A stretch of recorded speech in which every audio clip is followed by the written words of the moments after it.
One. So you're going to keep looking right into here, sir? Sure. Tell me, how long have you been with the Cancer Institute? I would been with the Cancer Institute about 25 years. 21 years. I came here in 1998. 2004. 2002. April of 1995. 2005. Almost the same time. Yeah. 2005, 2006. 1995. Since 1994.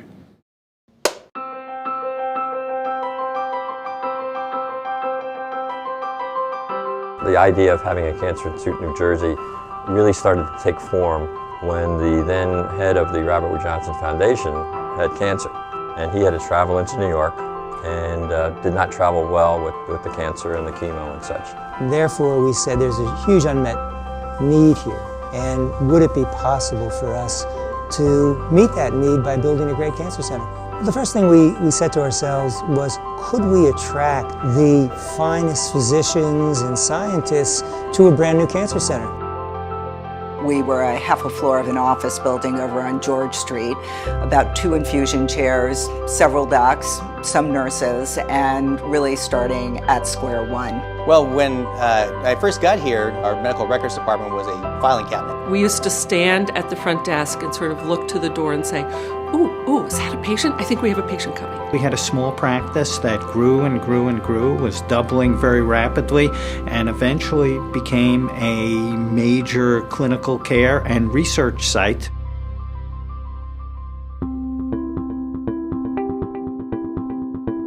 The labs were on the 2nd and 3rd floor, and laboratory scientists could look over into the atrium and see the patients coming in for their treatment. So the idea being, the reason they were here was because the patients were here and they needed what we were doing in the lab to translate to the bedside. I think patients really appreciate that because they know that we're right on the cutting edge, and that if anything really new and exciting was going to be tested, that we would be participating in those new developments for treatment of cancer.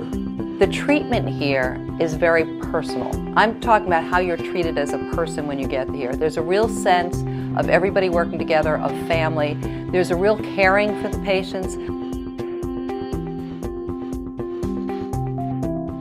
Through Bill Height's vision and tenacity and the help of J&J, the medical school, and the state, we were able to really take the Cancer Institute from what it was then, no patient visits, to over 100,000 patient visits today. Shortly thereafter, became New Jersey's only NCI-designated comprehensive cancer center. The patient can come in and during one visit see a surgeon, a radiation therapist, a medical oncologist, a GYN oncologist when that's appropriate, in one visit. And these experts put their heads together, come up with the best plan for the care of this patient. And more importantly, we also work together in designing new trials or deciding what trials out there we want as a team to offer our patients. If you look at survival data going back to the 70s, even into the 80s, the average child with cancer did not survive. Because of clinical trials, we have been able to change that so the majority of our patients do very well.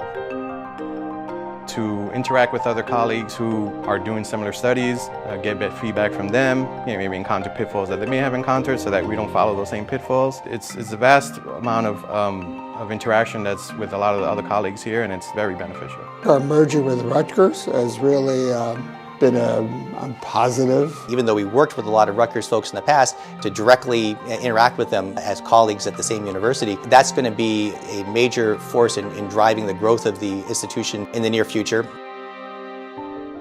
I do think the nature of the therapy has already changed things dramatically.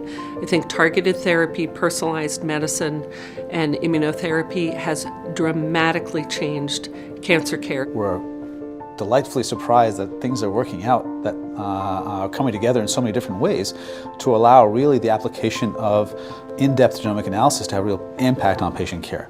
Right now, we're really studying patients and their tumors individually, understanding the host and understanding the tumor, and using that information so that we could design the best possible treatment for that patient that's unique to that patient and their tumor. We're just starting to look at cancer metabolism. The problem we have with a lot of our therapies is that they are toxic to normal cells as well, and we can start taking advantage of the metabolic differences to specifically target cancer cells. We've been studying the immune response in tumors for decades and decades. It's the basic findings now in markers of the tumors, in how the immune response is controlled, even absent tumor, which has now led us to new areas that can be targeted to enhance the immune response.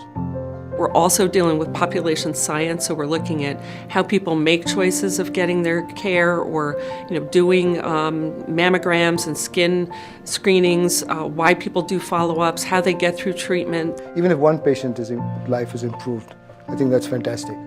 Because I would never have predicted as a physicist that I would ever make any difference to anybody's life.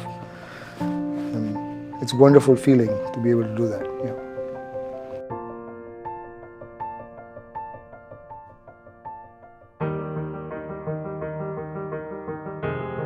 I was actually at Rutgers Day 2 weeks ago, and someone who was also, works here, she said, I just talked to somebody who got a transplant 15 years ago. And I turned around and I saw the person and we both went, ah! And she turned to her children and she said, this is Barbara, who's a very important person in Mommy and Daddy's life. And I know the work I did with her and I know why that's true. And that's pretty awesome. I had a young graduate student at the time, and I walked into the lab, and there was this gentleman talking to Ray, who was the student, and there were tears running down her cheek. And she said he came back into the room and said that I was his hero. He had had 4 different cancers, and when he walked up to her and said, I want to shake your hand, you are my hero, it really transformed, I think, the way she thinks about what she does and why she does it. It was a beautiful moment. I've been here long enough now that I've gone to weddings, bar mitzvahs, other family events. And the weddings in particular are the nicest because you take care of a kid when they're young and then you get to go to a wedding when they're older. That's very special. We'd love to be out of business. We'd love to see blood disorders diagnosed very early, prevented, new therapeutics, and new immunotherapies that make our jobs very, very easy or eliminate our jobs altogether.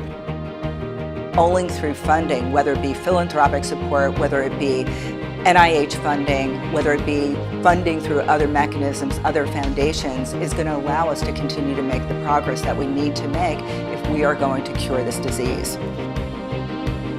I can't imagine being anywhere else at this point. It's really an outstanding place to be. I'm a guy from Brooklyn, and I took that leap of faith and never went back. I think I'm happy with the path I've gone down. If I had to do it again, I'd probably take every step just about the same. The whole idea of having treatment, research, education, and prevention, that's what makes you comprehensive. And that was the goal from the beginning. There's nothing worse, I don't think, than hearing a diagnosis of cancer. But you come to a place like this and you have the hope that you will be around for a very long time, living healthy and productive lives.